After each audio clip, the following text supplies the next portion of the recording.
अस्सलाम वालेकुम दोस्तों, welcome to our channel coordinate. आज की वीडियो में हम बात करने वाले हैं IELTS 202 पर, तो वीडियो को आगे तक ज़रूर देखिएगा क्योंकि आपको बहुत कुछ नया सीखने को मिलेगा।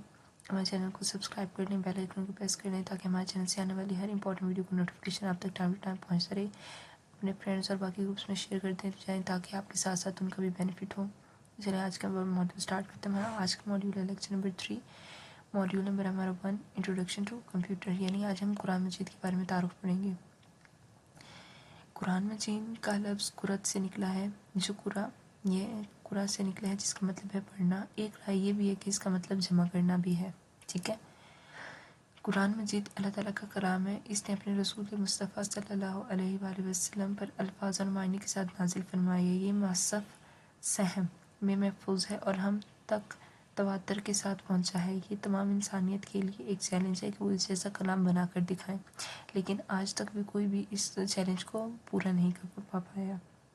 कुरान मजीद के नाम इल्लामा जलालुद्दीन सयूती अपनी मशहूर किताब अल-तकान फिर अलूमुल कुरान में कुरान मजीद के 55 औसाफ जिक्र किए गए हैं। अल्लाह ताला ने कुरान मजीद में खुद इसके कई नाम बयान फरमाए हैं, मसलन अल कुरान, अल फुरकान, अल ज़ाकिर, अल नूर, अल किताब। ठीक है, तो ये सारे नाम जो हैं वो अल्लाह ताला ने बयान किए हैं। ठीक है, तो MCQs के लिहाज से जो इंपॉर्टेंट मैंने साथ साथ हाईलाइट कर दिया, ये आप भी साथ साथ हाईलाइट करते जाएँ। आयत का लग़वी मायने क्या है? आयत का मतलब है निशानी की अलामत। कुरान मजीद में आयत अल्लाह ताला के इल्म और हिकमत की निशानी है। इस्तिलाह में आयत कुरान मजीद के किसी भी जुमले को कहा जाता है जो अपने मुकाबिल और मबाद जुमलों से अलग हैसियत रखता हो। मशहूर रिवायत के मुताबिक कुरान मजीद में तकरीबन इतनी आयतें हैं। ठीक है, तो ये इंपॉर्टेंट है, MCQs के लिहाज से इसको याद रखिएगा। 2 या 2 से ज़्यादा आयत के मजमूओं को सूरत कहा जाता है। अरबी ज़बान में सूरत का मतलब बुलंदी और रफ़त है, गोया हर सूरत किसी बुलंद मकाम का नाम है। ठीक है, कुरान मजीद में कुल 114 सूरतें हैं और सबसे बड़ी सूरत का नाम सूरत अल बकरा है और छोटी का नाम सूरत अल कौसर है और टोटल सूरतें हमारे पास 114 हैं। ठीक है। अच्छा, कुरान मजीद की जो है ना तरतीब, वो 2 तरतीब थी। एक थी तरकीब नज़ुली और दूसरी थी तरकीब तौक़ीफ़ी। ठीक है, एक थी डिसेंडिंग ऑर्डर और दूसरी थी यानी एक थी हमारे पास डिसेंडिंग ऑर्डर में और दूसरी थी तौक़ीफ़ी सूरत। ठीक है, जो हमारा कुरान नाज़िल हुआ डिसेंडिंग ऑर्डर में, उसको हम कहते हैं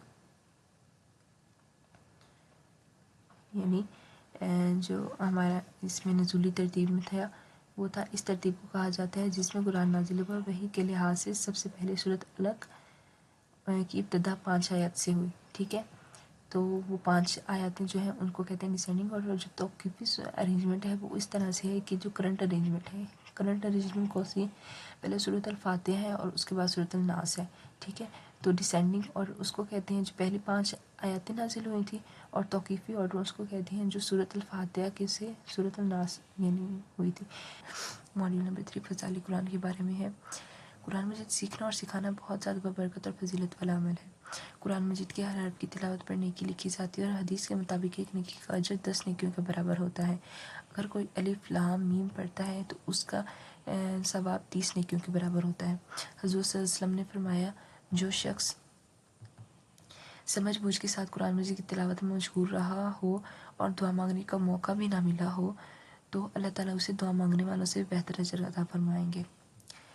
एक और हदीस है यानी हसद करने वालों के बारे में, तो क्लेरिफाई किया हुआ है उसमें। तो हसद करने का यानी अलाउ किया गया सिर्फ 2 कंडीशंस पर। वो कौन सी कंडीशन है? एक कंडीशन ये है कि वो शख्स जिसे अल्लाह ताला ने मारा ताकि और वो अल्लाह ताला की राह में खर्च करे, और दूसरा वो जो शख्स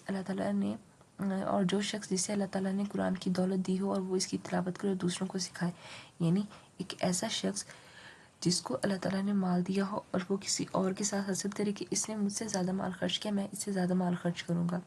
और दूसरी कंडीशन ये है कि जिसको अल्लाह ताला ने कुरान मजीद की दौलत दी हो और वो इसकी तिलावत करे, यानी उसको कुरान मजीद आता हो और वो उसको दूसरों को सिखाए। तो ये हसद करने की 2 शराइत हैं जो इस्लाम में जायज़ करार दी गई हैं। हमारा मॉड्यूल नंबर 4 है नबी दौर में कुरान मजीद की तदवीन।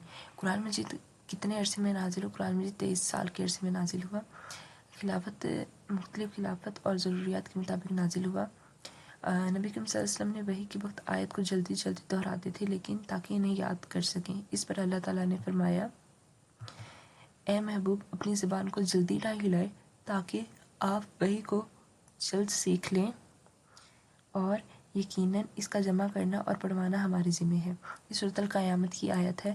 صحابہ کرام رضی اللہ تعالیٰ عنہ کی ایک بڑی تعداد نے قرآن مجید کو حفظ کر لیا، جبکہ نبی کریم صلی اللہ علیہ وآلہ وسلم نے وحی لکھنے کے لیے کاتبین وحی کا ایک گروہ مقرر فرمایا۔ کاتبین وحی کیسے کہتے ہیں؟ جو وحی لکھتے ہیں، یعنی لکھنے والے۔ تو مختلف اشیاء پر آیاتوں کو لکھ لکھ کر محفوظ کیا کرتے تھے، ٹھیک ہے۔ تو فرسٹ ٹائم قرآن کیسے محفوظ ہوتا تھا؟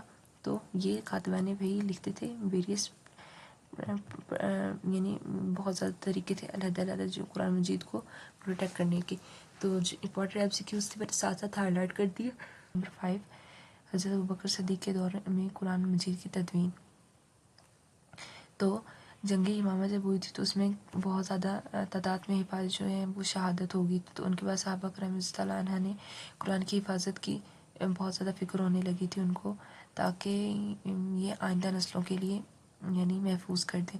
تو پھر کیا ہوا تھا، حضرت عمر نے حضرت ابوبکر صدیق رضی اللہ عنہ کو مشورہ دیا تھا قرآن کو تحریری شکل میں ایک ساتھ یعنی کہ اکٹھا کر دیا جائے۔ پہلے تو حضرت ابوبکر صدیق نے یہ کہہ کر منع کر دیا کہ ظاہر کیا کہ جو کام نبی کریم صلی اللہ علیہ وآلہ وسلم نہیں کر سکتے وہ میں کیسے کر سکتا ہوں۔ تو حضرت عمر رضی اللہ عنہ نے بہت زیادہ اصرار کیا، تو اس کے بعد حضرت قرآن کی حفاظت کی ضرورت پیش جب ہوئی تو ان کو بھی اس بات کا احساس ہوا، تو اس کے بعد انہوں نے رضامندی اختیار کر دی۔ جمع و تدوین کا سلسلہ سٹارٹ کیسے ہوا تھا؟ جب حضرت ابوبکر صدیق نے حضرت زید بن ثابت اور حضرت عمر پر مشتمل 2 رکنی کمیٹی بنائی تھی، ٹھیک ہے۔ تو رکنی کمیٹی حضرت عمر اور حضرت زید بن ثابت کے اوپر بنائی گئی تھی۔ اس مرتب شدہ نسخے کو پہلے اصل نسخہ اور بعد مصحف کہا گیا تھا، ٹھیک ہے۔ پہلے ماسٹر کاپی اور پھر مصحف کہا گیا تھا۔ یہ پہلے حضرت ابوبکر صدیق کے پاس رہا، پھر حضرت عمر کے پاس منتقل ہوا، پھر حضرت عمر کی شہادت کے بعد یہ حضرت حفصہ یعنی حضرت عمر کی جو بیٹی المومنین تھیں ان کے پاس، اور پھر اس کے بعد یہاں تک کہ حضرت عثمان کے دور خلافت میں بھی اس کے مزید نسخے تیار کیے گئے۔ تو یہ امپورٹنٹ لائنس ہے کہ بعد میں کس کے پاس صحیح پہ گئے، تو یہ آپ لوگوں نے MCQs کے لحاظ سے اس کو یاد کرنا ہے۔ ہمارا ماڈیول نمبر 6 ہے حضرت عثمان غنی کے دور میں قرآن مجید کی تدوین کیسے ہوئی۔ تو جب اسلام عرب سے باہر ایشیا، وسطی ایشیا اور دیگر علاقوں میں پھیل گیا تو عرب اور غیر عرب میں قرآن تلاوت کے فرق کی وجہ سے قرآن پڑھنے کے طریقے میں اختلافات پیدا ہونے لگے تھے۔ حضرت حذیفہ بن یمان نے حضرت عثمان کو اطلاع دی کہ دور دراز کے علاقوں میں لوگ قرآن مجید میں مختلف نظمیں پڑھ رہے ہیں، کیونکہ وہ عربی زبان سے پوری طرح واقف نہیں تھے۔ اسی وجہ سے مسلمانوں میں اختلاف اور تنازعات پیدا ہو رہے تھے۔